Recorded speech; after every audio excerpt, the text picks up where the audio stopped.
ಕ್ಷಣದ 25 ಸುದ್ದಿಗಳನ್ನು ಕ್ವಿಕ್ ಆಗಿ ನೋಡೋಣ.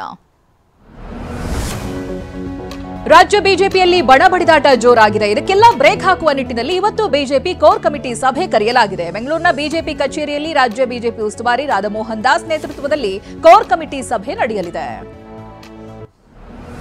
ಬಿಜೆಪಿ ಪಕ್ಷದಲ್ಲಿ ಬಣ ಬಡಿದಾಟ ಜೋರಾಗಿದೆ. ರೆಬಲ್ ಶಾಸಕ ಬಸನಗೌಡ ಪಾಟೀಲ್ ಯತ್ನಾಳ್ ಕೇಸರಿ ಪಡೆಗೆ ಮಗ್ಗಲ ಮುಳ್ಳಾಗಿದ್ದಾರೆ. ವಕ್ಫ್ ವಿರುದ್ಧ ರೆಬಲ್ ನಾಯಕರ ಒಂದು ಬಣ, ಬಿಜೆಪಿ ನಾಯಕರ ಮತ್ತೊಂದು ಬಣ ಹೋರಾಟವನ್ನು ನಡೆಸ್ತಾ ಇದ್ದು ಇದು ಪಕ್ಷಕ್ಕೆ ಮುಜುಗರ ತಂದೊಡ್ಡಿದೆ.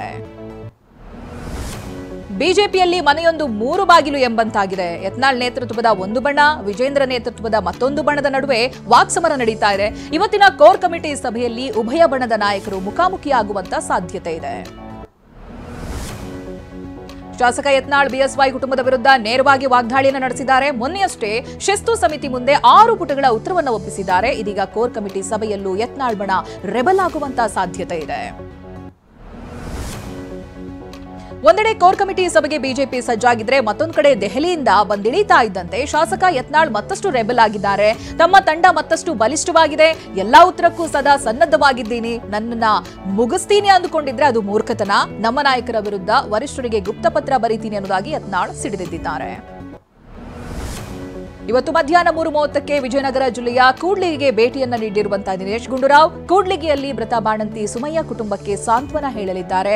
ಸಂಜೆ 6:30ಕ್ಕೆ ಬಣಾಪುರ ಬಸರಕೋಡ್ ಗ್ರಾಮಕ್ಕೆ ಭೇಟಿಯನ್ನ ನೀಡಲಿದ್ದು ಮೃತ ಬಾಣಂತಿ ನಂದಿನಿ ಲಲಿತಾ ಕುಟುಂಬಕ್ಕೆ ಸಾಂತ್ವನ ಹೇಳಲಿದ್ದಾರೆ. ಬಾಣಂತಿಯರ ಸರಣಿ ಸಾವಿನ ಬಗ್ಗೆ ಆರೋಗ್ಯ ಸಚಿವ ದಿನೇಶ್ ಗುಂಡೂರಾವ್ ಸ್ಫೋಟಕ ಮಾಹಿತಿಯನ್ನ ನೀಡಿದ್ದಾರೆ. ಬಳ್ಳಾರಿ ಅಷ್ಟೇ ಅಲ್ಲ, ರಾಜ್ಯದಲ್ಲಿ 327 ಬಾಣಂತಿಯರು ಬಲಿಯಾಗಿದ್ದಾರೆ. ಏಪ್ರಿಲ್ನಿಂದ ಇಲ್ಲಿವರೆಗೆ 327 ಬಾಣಂತಿಯರು ಮೃತಪಟ್ಟಿದ್ದಾರೆ. ಅವರ ಸಾವಿಗೆ ಕಾರಣ ಏನು ತಿಳಿದುಕೊಳ್ಳುತ್ತೇವೆ. ಎಲ್ಲಾ ಕಡೆ ಬಾಣಂತಿಯರ ಸಾವಿನ ಆಡಿಟ್ ಮಾಡಿಸ್ತೀವಿ, ಸಮಿತಿಯನ್ನ ಮಾಡ್ತೀವಿ ಅಂತ ಮಾಹಿತಿ ನೀಡಿದ್ದಾರೆ.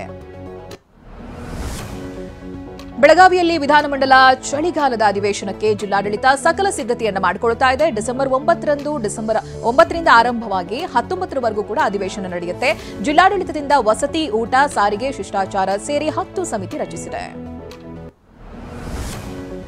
ಸುವರ್ಣ ವಿಧಾನಸೌಧದಲ್ಲಿ ಚಳಿಗಾಲ ಅಧಿವೇಶನಕ್ಕೆ ಭರದ ಸಿದ್ಧತೆ ನಡೀತಾ ಇದೆ. ಇವತ್ತು ಜಿಲ್ಲಾಧಿಕಾರಿ, ಪೊಲೀಸ್ ಕಮಿಷನರ್, ಎಸ್ಪಿ ಹಾಗೆ ಪೊಲೀಸ್ ಟೌನ್ಶಿಪ್ ಸಿದ್ಧತೆಗಳನ್ನು ಪರಿಶೀಲನೆ ನಡೆಸಿದ್ರು.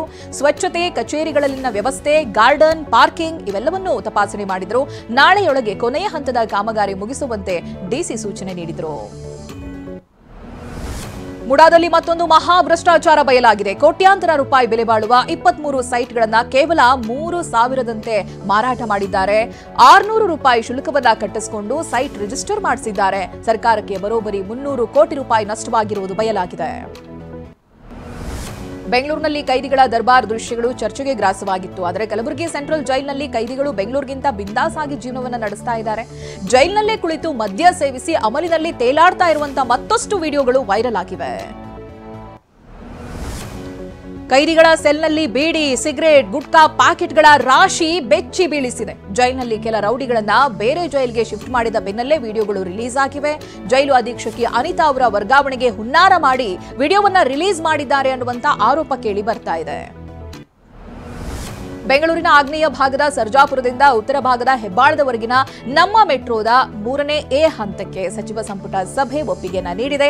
36.59 ಕಿಲೋಮೀಟರ್ ಉದ್ದದ ಕೆಂಪು ಮಾರ್ಗ ಇದಾಗಿದೆ. ಯೋಜನೆ ಅನುಮೋದನೆಗಾಗಿ ಸದ್ಯದಲ್ಲೇ ಕೇಂದ್ರ ಸರ್ಕಾರಕ್ಕೆ ಪ್ರಸ್ತಾವನೆ ಕಳಿಸಲಿದೆ. ಚಿಕ್ಕಮಗಳೂರು ಜಿಲ್ಲೆ ಕಡೂರು ತಾಲೂಕಿನ ಒಪ್ಪಣಸೆ ಸಿದ್ದಾಪುರ ಗ್ರಾಮದಲ್ಲಿ 1209 ವರ್ಷದ ಪುರಾತನ ವೀರಗಲ್ಲು ಶಾಸನ ಪತ್ತೆಯಾಗಿದೆ. ಜನರ ರಕ್ಷಣೆಗೆ ಹೋರಾಟವನ್ನ ಮಾಡಿ ಮಡಿದ ವೀರನ ಬಗ್ಗೆ ಶಾಸನದಲ್ಲಿ ಉಲ್ಲೇಖ ಮಾಡಲಾಗಿದೆ. ಭಾರತ ಬಾಂಗ್ಲಾ ಗಡಿಯಲ್ಲಿ ಅಪಾರ ಮೌಲ್ಯದ ಚಿನ್ನಾಭರಣವನ್ನ ಜಪ್ತಿ ಮಾಡಲಾಗಿದೆ. ಕಳೆದ 1 ವರ್ಷದಲ್ಲಿ 13,000 ಕೋಟಿ ಮೌಲ್ಯದ ಚಿನ್ನ, ಬೆಳ್ಳಿಯನ್ನ ಜಪ್ತಿ ಮಾಡಲಾಗಿದೆ. ಬಿಎಸ್ಎಫ್ 4,168 ಆರೋಪಿಗಳನ್ನು ಬಂಧಿಸಿದೆ. 178 ಕೆಜಿ ಬೆಳ್ಳಿ, 11,886 ಕೆಜಿ ಡ್ರಗ್ಸ್, 3.26 ಕೋಟಿ ಮೌಲ್ಯದ ಕೋಟಾ ನೋಟು ವಶಕ್ಕೆ ಪಡೆದಿದೆ. ಮಹಾರಾಷ್ಟ್ರ ಡಿಸಿಎಂ ಆಗಿ ಅಜಿತ್ ಪವಾರ್ ಪದಗ್ರಹಣ ಬೆನ್ನಲ್ಲೇ ಬಿಗ್ ರಿಲೀಫ್ ಸಿಕ್ಕಿದೆ. ಅಜಿತ್ ಪವಾರ್ ಮತ್ತೆ ಅವರ ಕುಟುಂಬದ ವಿರುದ್ಧದ ಬೇನಾಮಿ ಆಸ್ತಿ ಪ್ರಕರಣವನ್ನ ಆದಾಯ ತೆರಿಗೆ ಇಲಾಖೆ ಬೇನಾಮಿ ಆಸ್ತಿ ವಹಿವಾಟು ಮೇಲ್ಮನವಿ ನ್ಯಾಯಮಂಡಳಿ ಖುಲಾಸೆ ಮಾಡಿದೆ. ಮಹಾರಾಷ್ಟ್ರದಲ್ಲಿ ಖಾತೆ ಹಂಚಿಕೆ ಖ್ಯಾತೆ ಶುರುವಾಗಿದೆ. ಗೃಹ ಖಾತೆಗಾಗಿ ಡಿಸಿಎಂ ಏಕನಾಥ್ ಶಿಂದೆ ಪಟ್ಟು ಹಿಡಿದಿದ್ದಾರೆ. ಚಳಿಗಾಲದ ಅಧಿವೇಶನಕ್ಕೂ ಮುನ್ನ ಡಿಸೆಂಬರ್ 11 ಮತ್ತು 16ರ ನಡುವೆ ಸಂಪುಟ ವಿಸ್ತರಣೆಯಾಗುವಂತ ಸಾಧ್ಯತೆ ಇದೆ. ನ್ಯೂಯಾರ್ಕ್ನ ಮ್ಯೂಸಿಯಂನಲ್ಲಿದ್ದ 20 ಅಡಿ ಎತ್ತರದ ಡೈನೋಸಾರಸ್ ಪಳೆಯುಳಿಕೆಯೊಂದು 40 ಕೋಟಿ ರೂಪಾಯಿಗೆ ಹರಾಜಾಗಿದೆ. ಬಿಲಿಯನಿಯರ್ ಕೆನ್ ಗಿರ್ಫಿನ್ ಅನ್ನೋರು ಇದನ್ನ ಬಿಡ್ಡಿಂಗ್ ಮಾಡಿದ್ದಾರೆ. ನಟ ಶಿವರಾಜ್ ಕುಮಾರ್ ಹಾಗೆ ಪತ್ನಿ ಗೀತಾ ಶಿವರಾಜ್ ಕುಮಾರ್ ತಿರುಪತಿ ತಿಮ್ಮಪ್ಪನ ದರ್ಶನ ಮಾಡಿ ವಿಶೇಷ ಪೂಜೆಯನ್ನ ಸಲ್ಲಿಸಿದ್ದಾರೆ. ಶಿವಣ್ಣ ತಿಮ್ಮಪ್ಪನಿಗೆ ಮುಡಿ ನೀಡಿದ್ದು ಫೋಟೋಗಳು ವೈರಲ್ ಆಗಿವೆ. ಬೆಂಗಳೂರಿನ ಅಂತಾರಾಷ್ಟ್ರೀಯ ವಸ್ತು ಪ್ರದರ್ಶನ ಕೇಂದ್ರ ಮಾಧಾವರದಲ್ಲಿ ಗಾಯಕ ದಿಲ್ಜಿತ್ ದೋಸಾಂಜ್ ಸಂಗೀತ ಕಾರ್ಯಕ್ರಮ ನಡೆಸಿಕೊಟ್ರು. ದಿಲ್ಜಿತ್ ದೋಸಾಂಜ್ ಸಂಗೀತ ಕಾರ್ಯಕ್ರಮಕ್ಕೆ ದೀಪಿಕಾ ಪಡುಕೋಣೆ ಸಾಥ್ ನೀಡಿದ್ರು. ಇನ್ನು ನಟಿ ದೀಪಿಕಾ ಜೊತೆ ಯುವಕ ಯುವತಿಯರು ಕುಣಿದು ಕುಪ್ಪಳಿಸಿದ್ರು.